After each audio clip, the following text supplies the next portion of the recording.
నమస్తే. లా excellence Telugu current అఫైర్స్కి స్వాగతం. సరే, ఇవాళ ముందు మన కొటేషన్ ఏంటో చూద్దాం. కొటేషన్ వచ్చేటప్పటికి మనం ఏదన్నా ఒక పని చేస్తే లేదా ఒక డెసిషన్ తీసుకుంటే, ఒక ఎయిమ్ పెట్టుకుంటే అయితే మనం విన్ అవుతాం, లేకపోతే దాని నుంచి మనం లెసన్ని నేర్చుకుంటాం. అది నెక్స్ట్ చేసే పనికి మనకు ఒక లెసన్ అవుతుంది. మనం ఓడిపోతే గెలిచాము, హ్యాపీ, విన్ అవుతాము. సో చాలా మంచి కొటేషన్ అండి. యాక్చువల్గా మనం చేస్తాం, ఇది మనం చేస్తూ ఉంటాం. పాస్ట్ ఎక్స్పీరియన్సెస్ని బేస్ చేసుకునే ప్రజెంట్ మన గోల్స్ని మాడిఫై చేసుకోవడము, లేదా ఒకవేళ మనం ఎగ్జామ్ గురించి మాట్లాడుకోవాలంటే మన ప్రిపరేషన్ని మాడిఫై చేసుకోవడం, ఇలా చేస్తాం. సో అంటే మనం చేసే పని ఎయిదర్ విన్ ఆర్ లెర్న్, అంతే. అవునా కదా? ఆలోచించండి. ఎక్కడ లూజ్ అనేది మనం ఫీల్ అవుతాం తప్ప, కానీ మనం చేసే పనుల్లో రియాలిటీ అది కాదు. వీ లెర్న్, మనం నేర్చుకుంటాం. సరే, మరి నేను ఇచ్చిన క్వశ్చన్స్కి ఆన్సర్ చూద్దామా? ఫస్ట్ క్వశ్చన్ వచ్చేటప్పటికి ఎర్త్క్వేక్కి సంబంధించి 4 స్టేట్మెంట్స్ ఇచ్చి ఈ 4లో ఏవి కరెక్ట్ స్టేట్మెంట్సో చెప్పమన్నారు. ఎర్త్క్వేక్ భూకంపాన్ని మెజర్ చేసేందుకు మనకి రిక్టర్ స్కేల్ అని, మెర్కౌలీ స్కేల్ అని 2 ఉంటాయండి. సరే, ఇక్కడ ఏం చెప్తున్నారు? ఇంటెన్సిటీ, తీవ్రతని, దాన్ని మెజర్ చేసేందుకు మెర్కౌలీ స్కేల్ వాడతారు, అవునా కాదా? ఎస్. రెండవది మ్యాగ్నిట్యూడ్ అనేటటువంటిది డైరెక్ట్గా ఎనర్జీ రిలీజ్ని బట్టి అన్నారు, కాదు కదా? సో ఇది తీసేయండి. మరి ఎర్త్క్వేక్ మ్యాగ్నిట్యూడ్స్ అనేటటువంటివి డైరెక్ట్ మెజర్మెంట్ దేనికి సంబంధించి? సీజ్మిక్ వేవ్ యొక్క యాంప్లిట్యూడ్స్, అవునా? సీజ్మిక్ వేవ్ యొక్క యాంప్లిట్యూడేనా? ఎస్. రిక్టర్ స్కేల్ అనేటటువంటి దాంట్లో 100 రెట్లు, అంటే రిక్టర్ స్కేల్ మీద 6కి రిక్టర్ స్కేల్ మీద 7 నమోదైన దానికి, అంటే దీని నుంచి దీనికి 100 రెట్లు ఎక్కువ ఉంటుందన్నారు. 100 రెట్లు కాదు కదా, 10 రెట్లు. సో ఇది తప్పవుతుంది. ఆన్సర్ ఏమవుతుంది? డి 1,3. రెండో క్వశ్చన్ చూడండి. మైన్స్లో ఎక్కువ ఎక్స్ప్లోజన్స్ వేటి వలన జరుగుతూ ఉంటాయి. మీథేన్ అనేది ఎయిర్తో ఎక్స్పోజ్ అయినప్పుడు, మరి ఎస్పెషల్గా కోల్ మైన్స్ ఇలాంటి వీటిలో మీథేన్ అనేటటువంటి గ్యాస్ రిలీజ్ అవుతూ ఉంటుంది. ఈ 2 కలవడం వల్ల explosions. So answer C. Third question చూడండి. గోలన్ హైట్స్ అనేటటువంటిది న్యూస్లో ఉంది కదా, అది దేనికి సంబంధించింది? మిడిల్ ఈస్ట్, సిరియా మరియు ఇజ్రాయెల్ మధ్యలో కొంత గొడవ అనేటటువంటిది ఉంది, Golan Heights. So answer B. Next fourth question చూడండి. సస్టైనబుల్ షుగర్ కేన్ ఇనిషియేటివ్, దీనికి సంబంధించి కింద వాటిలో ఏది కరెక్ట్ అన్నారు? ఇక్కడ ఒకసారి మీరు చదివి చూస్తే ఇవన్నీ కరెక్టే అన్నమాట. సో ఆన్సర్ డి అవుతుంది. సరే, మరి ఆర్టికల్స్లోకి వెళ్ళిపోదాం. ఫస్ట్ ఆర్టికల్ సైన్స్ అండ్ టెక్నాలజీకి సంబంధించి రీసెంట్గా ICMR, Indian council of medical research అంటాం, మన మినిస్ట్రీ ఆఫ్ హెల్త్ కింద వచ్చేటటువంటి ఈ ఐసీఎంఆర్ అనేటటువంటి ఒక సర్వే జరపడం జరిగింది. ఆ సర్వేలో మనకు తెలిసిన విషయం ఏంటి అంటే, ఏ సర్వే జరిపింది ఇంతకీ? Sero survey. సీరో అంటే బ్లడ్ రిలేటెడ్ అని, సో బ్లడ్ టెస్ట్ అనమాట. సీరో సర్వేలో తెలిసిన విషయం ఏంటి అంటే, సుమారుగా 5 మందిలో ఒకళ్ళకి కరోనా వైరస్ వ్యాప్తించింది. చాలామందిలో అసిమ్టమాటిక్, సో వాళ్ళకి వచ్చినట్టు కూడా వాళ్ళకి తెలియదు అన్లెస్ మనం టెస్ట్ చేయించుకుంటే తప్ప. సో 5 మందిలో ఒకళ్ళకి కరోనా వైరస్ అనేది వ్యాప్తించింది అన్నట్టుగా ఐసీఎంఆర్ చెప్పడం జరిగింది. ఇప్పుడు కనుక మీరు చూస్తే అండి, ప్రజెంట్ కంటెక్స్లో చాలా వరకు కేసులు తగ్గాయి, కానీ ఇంకా పాపులేషన్, ఇంకా వ్యాక్సినేషన్ పూర్తిగా ఇవ్వలేదు కాబట్టి, ఇంకా ఈ మధ్య కదా స్టార్ట్ అయింది, ఇంకా వ్యాక్సినేషన్ పూర్తి స్కేల్లో జరగలేదు కాబట్టి ఇండియాలో ఉన్న పాపులేషన్ వల్నరబుల్.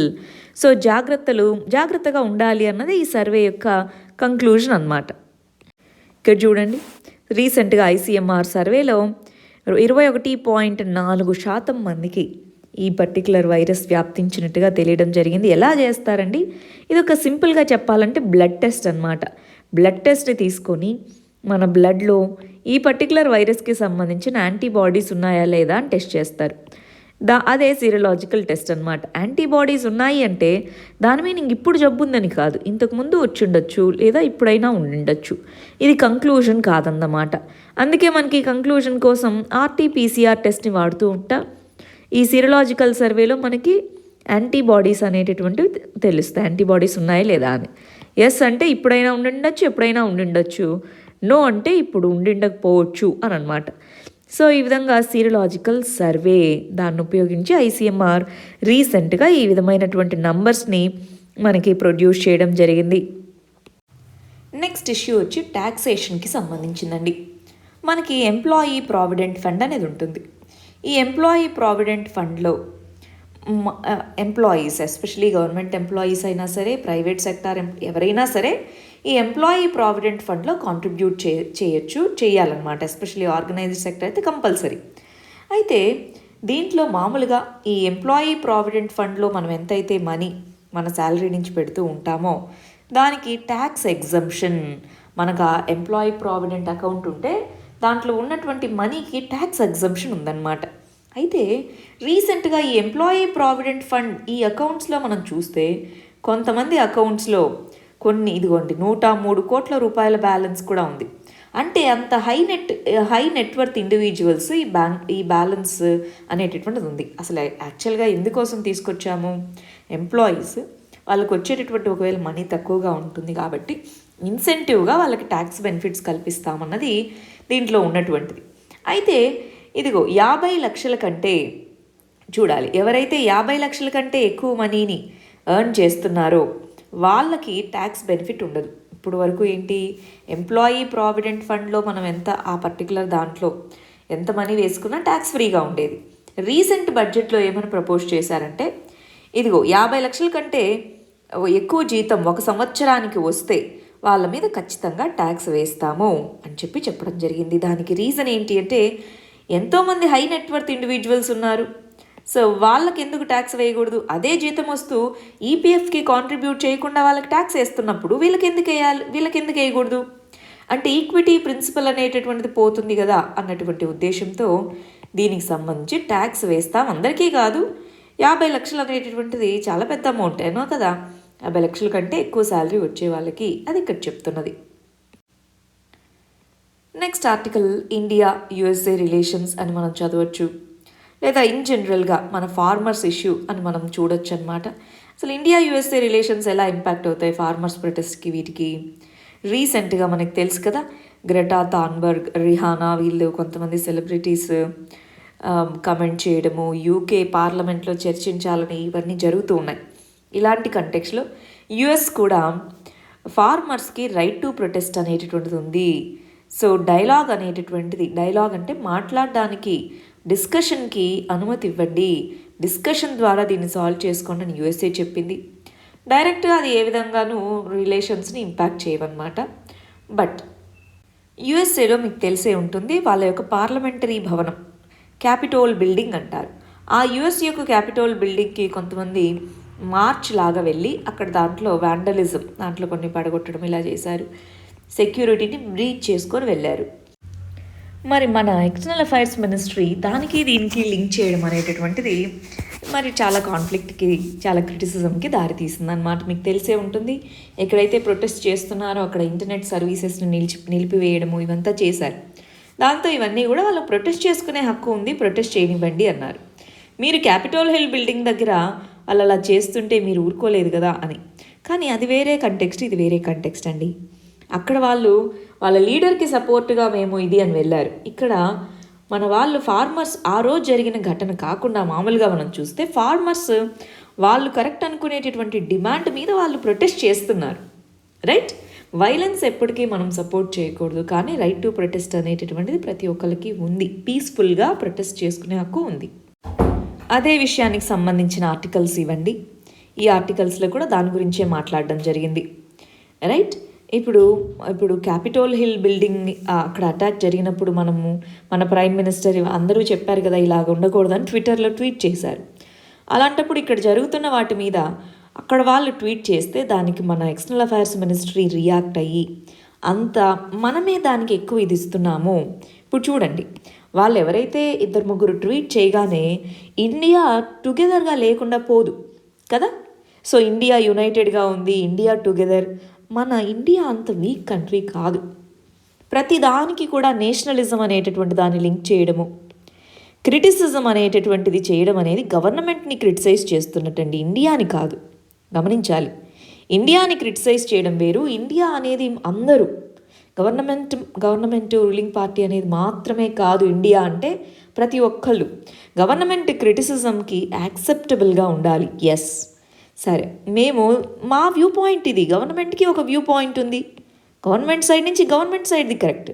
బట్ ప్రతి క్రిటిసిజంని దేశద్రోహంగా, ప్రతి క్రిటిసిజంని నేషన్కి ఎగెయినెస్ట్గా ఎవరో అక్కడ ఒక సినిమా స్టార్ లేకపోతే ఒక ఎన్విరాన్మెంటలిస్ట్ ట్వీట్ చేయగానే ఇండియా యొక్క యునైటెడ్నెస్ తగ్గిపోదు, అవునా కాదా? సో దానికి రియాక్ట్ అయ్యేటటువంటి విధానంలో కూడా ఇండియా యొక్క గ్రేట్నెస్ అనేటటువంటిది ఉంటుంది. ఇండియా అనేది చాలా స్ట్రాంగ్ కంట్రీ, మనమందరం స్ట్రాంగ్ కాబట్టి. అంతేగాని మనం వీక్, మీరు ఒక 2-3 క్రిటిసైజ్ చేయగానే మా యూనిటీ పోతుందన్న వీక్నెస్ని మనం చూపించకూడదు. నెక్స్ట్ ఆర్టికల్ వచ్చేటప్పటికి మీడియాకి సంబంధించింది. ఇందాక టాపిక్కి కొంచెం రిలేటెడే, బట్ మీడియా ఓవరాల్గా మీడియా యొక్క ఫ్రీడమ్స్ అన్న దాని కింద మాట్లాడుకుందామండి.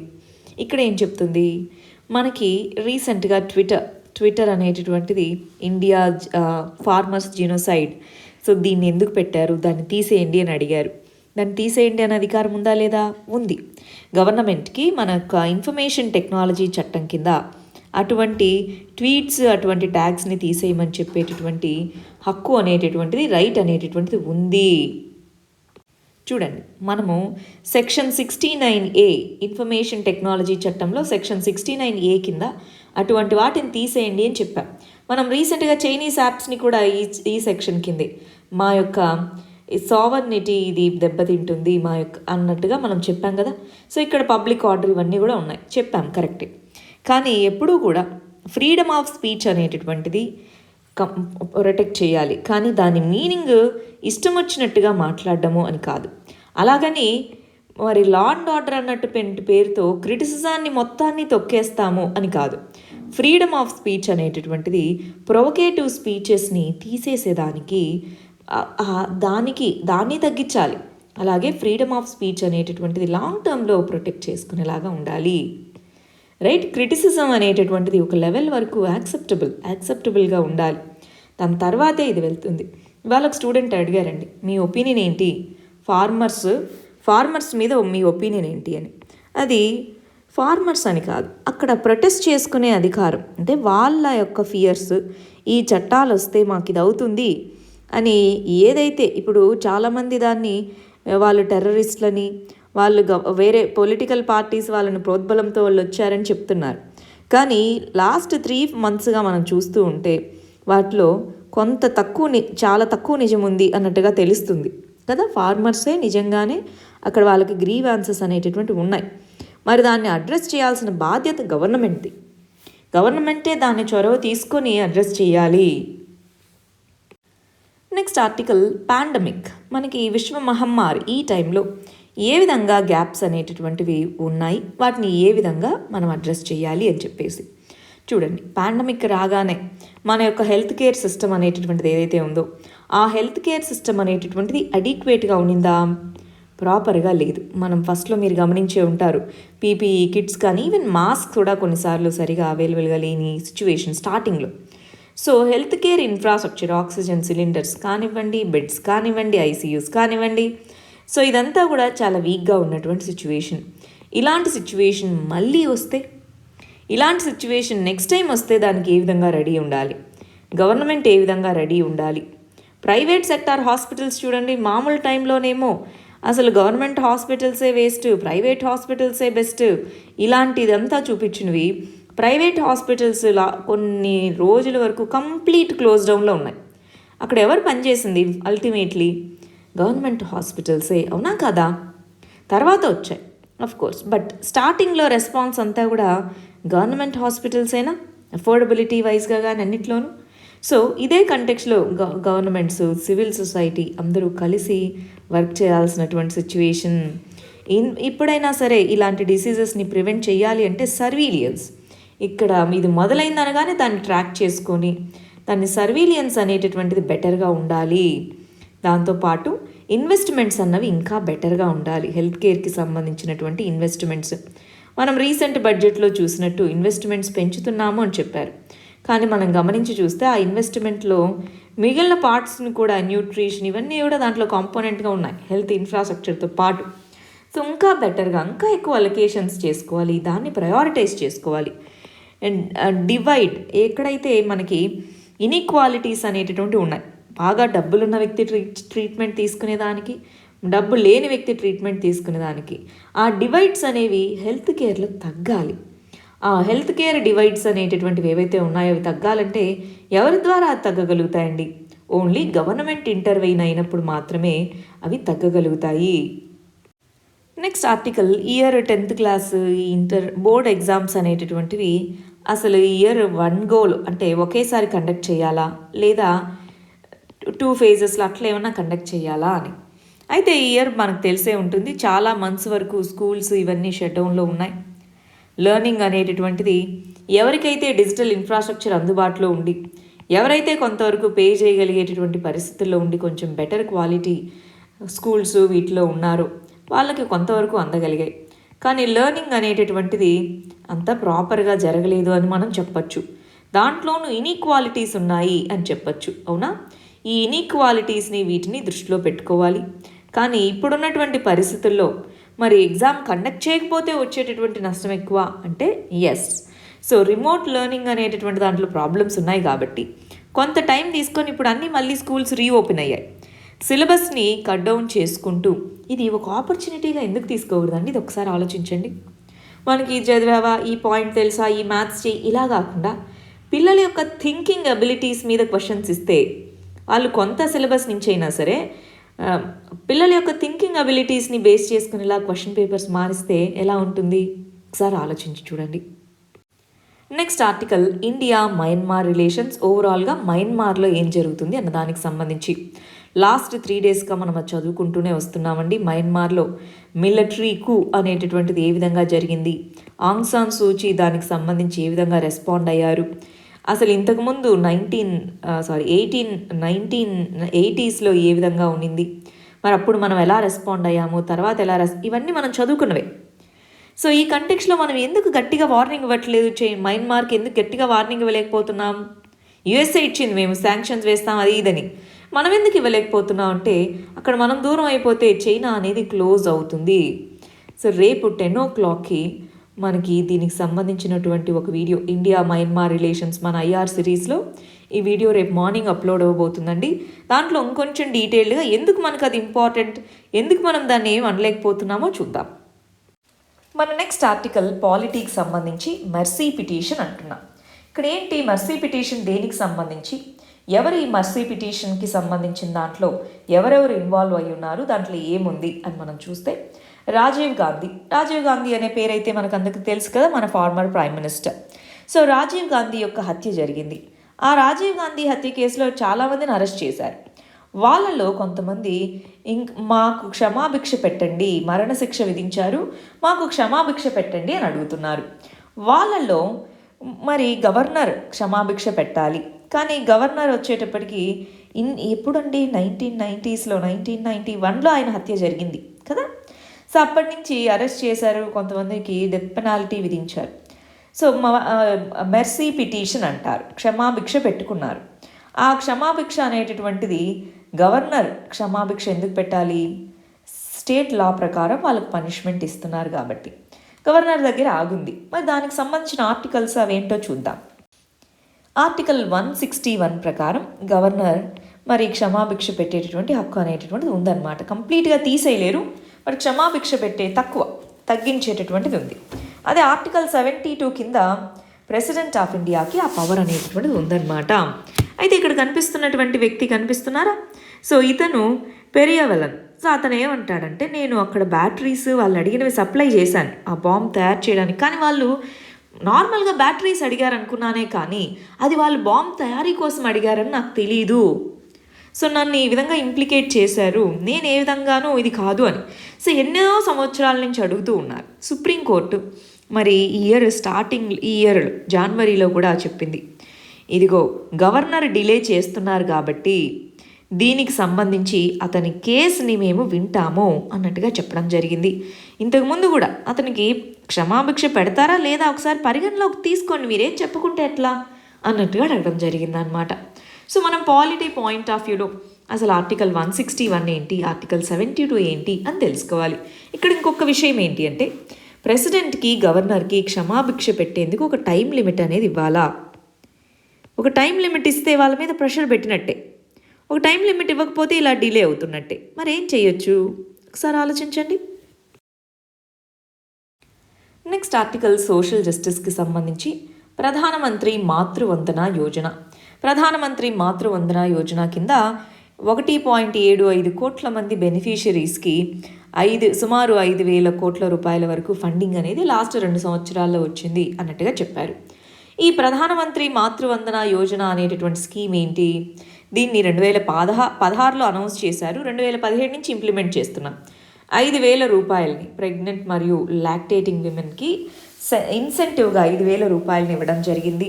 వాళ్ళు ఖచ్చితంగా మరి ఇన్స్టిట్యూషనల్ డెలివరీ అంటారు, ఆ ఇన్స్టిట్యూషనల్ డెలివరీ చేయించాలి అన్నటువంటిది అనమాట. సో యాక్చువల్గా టార్గెట్ 2020 కల్లా అది కంప్లీట్ అవ్వాలి అని, బట్ దీన్ని కంటిన్యూ చేస్తారు, ఇంకా కంటిన్యూ చేసే సిచ్యువేషన్ అనేటటువంటిది ఉంది. సరే, మనం నిన్న ఇచ్చిన క్వశ్చన్కి మన వాళ్ళు ఎలా ఆన్సర్ రాసారో చూద్దాం. ఏ విధంగా టెక్నాలజీ అనేటటువంటిది బార్డర్ మేనేజ్మెంట్లో ఎఫెక్టివ్గా పనిచేస్తుంది ఇండియా యొక్క యూనిక్ ఛాలెంజెస్ని బట్టి అన్నాం. రీసెంట్ టైంలో డిస్ప్యూట్స్ ఉన్నాయి, ఓకే. దానికి సంబంధించి స్పేస్ టెక్నాలజీ, దాంట్లో గ్రౌండ్ బేస్డ్ టెక్నాలజీ అని, మ్యారీటైమ్ టెక్నాలజీ అని రాశారు. ఆ తర్వాత ఛాలెంజెస్ రాశారు. యాక్చువల్గా ఇవి ఇంట్రడక్షన్లో మనకు రావాల్సిందండి. అన్ని రకాల ఛాలెంజెస్ ఉన్నాయి బార్డర్ రీజన్లో అని మీరు రాసుండొచ్చు. కంక్లూజన్ ఇలా కాదు, వేరే, ఇది ఇంటర్నేషనల్ రిలేషన్స్ మీరు రాస్తుంది.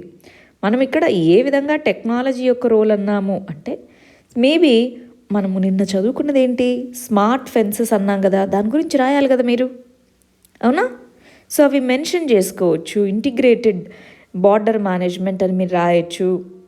కంక్లూజన్లో ఇక్కడ రాస్తారు, కంక్లూజన్లో అవి మెన్షన్ చేయొచ్చు మీరు. రైట్. సో ఇండియాలో ఏ విధమైనటువంటి బార్డర్ ఇష్యూస్ ఉన్నాయి, టెక్నాలజీ అనేటటువంటిది ఏ విధంగా మనం యూజ్ చేయొచ్చు, ఇండియాలో మరి ఇదిగో స్మార్ట్ వాల్ ఇలాంటివి తీసుకొని వస్తున్నాం, కంప్లీట్లీ చేయలేం కాబట్టి ఇంకేం చేయాలి అని రాస్తున్నారు. ఏ టెక్నాలజీస్ని ఎక్కడెక్కడ వాడచ్చు అని మీరు రాయాలండి. డ్రోన్ టెక్నాలజీ ఫర్ ఎగ్జాంపుల్ ఎలా వాడచ్చు ఏంటి, అట్లా దీని మీద మీరు కొంచెం ఎలాబరేట్ చేయాలి. రైట్, ఈ పార్ట్ అనేది మేజర్ అనమాట. నెక్స్ట్ ఇదిగో బార్డర్కి సంబంధించినటువంటి ఇష్యూ ఇది అని రాశారు, ఓకే. ఆ తర్వాత టెక్నాలజీ ఏ విధంగా ఉపయోగపడుతుంది చూడండి, ఇన్ఫర్మేషన్, ఇంటెలిజెన్స్, గుడ్, బాగా రాశారు. అయితే కొన్ని ఛాలెంజెస్ ఉన్నాయి, వాటిని కనుక ఫేస్ చేసుకోగలిగితే బార్డర్ మేనేజ్మెంట్ అనేది టెక్నాలజీ బాగా చేయగలుగుతుంది, గుడ్. ఫర్ ఎగ్జాంపుల్ మనకి Indian Ocean information fusion centre అని ఉంది, అది రాసుకోవాలి మీరు. Information fusion centre Indian Ocean రీజన్లో ఉన్నది చాలాసార్లు చదువుకొని ఉంటాం కదా, సో అలాంటివి కూడా మీరు మెన్షన్ చేయొచ్చు. రైట్, టెక్నాలజీకి సంబంధించి ప్రాజెక్ట్ ఏ విధంగా technology, satellite technology, GPS technology, UAVs, smart fences, good, బాగా రాశారు. వే ఫార్వర్డ్ అన్నది ఇంకొంచెం బెటర్గా రాయొచ్చండి. టెక్నాలజీ ఎంతో రోల్ ఉంది, దానికి సంబంధించి ఒక్కొక్క ఫార్మ్ ఆఫ్ టెక్నాలజీ ఏ విధంగా ఉంది అని రాసుకుంటూ వస్తున్నారు. డిఫెన్స్లో ఎట్లా, స్పేస్ టెక్నాలజీలో ఎట్లా, దాంట్లో ఏమేమి technology, good. Challenges unique to India, ఇది ఇంట్రడక్షన్లో బార్డర్ ఛాలెంజెస్ రాయాలండి. టెక్నాలజీకి సంబంధించి ఎందుకు వాడాలి అన్నదానికి ఛాలెంజెస్ ఏవైతే ఉన్నాయో అవి ఫస్ట్ మీరు రాయాలి. ఈ ఛాలెంజెస్ని ఎదుర్కోవాలంటే ఇదిగో టెక్నాలజీని అలా వాడుకోవాలి, ఆ ఆర్డర్లో పెట్టుకోండి. రైట్, ఇదిగో బౌండరీ ఇష్యూస్ అనేటటువంటివి ఉన్నాయి, ఛాలెంజెస్ అనేటటువంటివి రాసుకున్నారు, దానికోసం టెక్నాలజీ అన్నారు. దీన్ని షార్ట్గా రాసుకోవాలి, ఛాలెంజెస్ రాయాలి కానీ ఒక చిన్న పారాగ్రాఫ్ రూపంలో రాయండి. షార్ట్గా ఛాలెంజెస్ రాసి అందుకని ఇవిగో ఈ విధంగా ఇలా టెక్నాలజీస్ వాడుకోవాలి అని. రైట్, ఇండియాకి ఇంత లాంగ్ బార్డర్ ఉంది, కాన్ఫ్లిక్ట్స్ ఉన్నాయి, అయితే టెక్నాలజీ అనేటటువంటిది ఏ విధంగా హెల్ప్ అవుతుంది అని రాశారు. ఇండియాకి ఆల్రెడీ కొన్ని ఇనిషియేటివ్స్ కూడా తీసుకుంది, మరి వాటిని ఇంప్లిమెంట్ చేయడంలో కొన్ని ఛాలెంజెస్ ఉన్నాయని మనం అడిగింది. ఇక్కడ ఏ యూనిక్ ఛాలెంజెస్ అంటే బార్డర్కి సంబంధించి మేనేజ్మెంట్లో యూనిక్ ఛాలెంజెస్, టెక్నాలజీని అడాప్ట్ చేసుకోవడం అనేటువంటిది ఇంప్లికేషన్ కాదు. సో ఇక్కడ మీరు రాయగలగాలి ఇలాంటి ఛాలెంజెస్, ఇండియా, నేపాల్ ఇలాంటి ఛాలెంజెస్ ఇట్లా రాసుకుంటారనమాట. కొంచెము ఆ స్ట్రక్చరింగ్ మార్చుకోండి. రైట్, ఇండియాకు సంబంధించి బార్డర్ అనేటటువంటిది ఇదిగో వివిధ దేశాలతో ఈ విధంగా ప్రాబ్లమ్స్ ఉన్నాయి. సో ఈ కంటెక్స్లో మనం టెక్నాలజీని ఏ విధంగా వాడుకోవచ్చు, ఈ స్ట్రక్చర్లోనే నేను ఎక్స్పెక్ట్ చేసింది, కానీ దీన్ని షార్ట్గా రాయాలి. ఈ ఛాలెంజెస్ మీరు ఏదైతే చెప్పారో ఈ ఛాలెంజెస్ షార్ట్గా రాయాలి, టెక్నాలజీ యొక్క యూజ్ అన్నది ప్రైమరీ అవ్వాలి. ఇది మన మెయిన్స్ క్వశ్చన్ అండి. ఇవి మన first set of prelims questions. ఇవి మన second set of prelims questions. వీటికి ఆన్సర్స్ కమెంట్ సెక్షన్లో ఇవ్వండి. రేపు మనం వీటికి కరెక్ట్ ఆన్సర్స్ ఏంటో చూద్దాం. All the very best. Thank you very much.